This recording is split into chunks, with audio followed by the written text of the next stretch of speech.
Hello, this is my final assignment for Introduction to Neuroscience course, and for this assignment I decided to talk about the cerebellar function. At the time I was listening to this topic, I was actively learning to do two things. It was cross-country skiing and Spanish. What I learned in the course about the cerebellar learning is that the learning itself happens in our lateral lobes, parts of the cerebellum responsible for motor learning and nonverbal language. And there are two other parts of the cerebellum called paravermis, which is responsible for limbs and reaching movements, and vermis, midline movements. And they are both responsible for executing this new knowledge.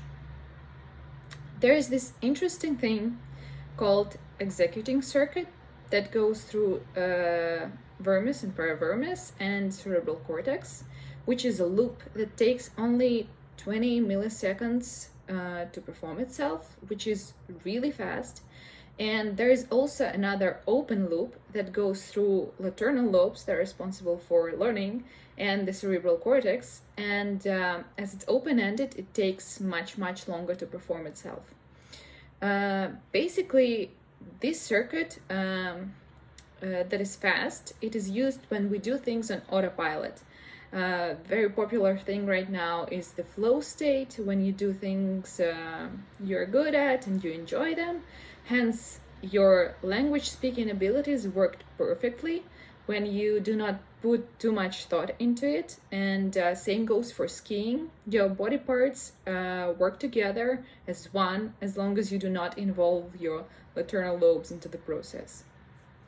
But the fun and the important part is that you cannot, for example, fix your skiing technique if you do not involve your lateral lobes, because you need to notice that you do things wrong, and you do things wrong always, and then learn how to make them right by intentionally doing them. This is when you start falling a lot, or in the example of speaking a foreign language, you block your ability to speak because the time it takes for your brain to go through the big circuit is too big for you to find the right words fast enough to speak.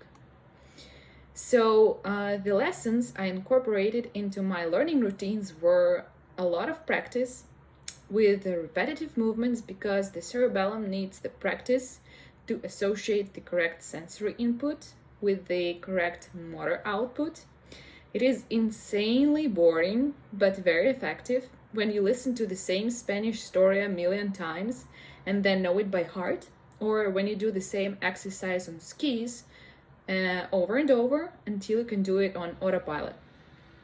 Another big thing for me was to not think about it in the moment, which is only possible after many hours of practicing one same thing over and over again, which is the way to use your cerebellum optimally.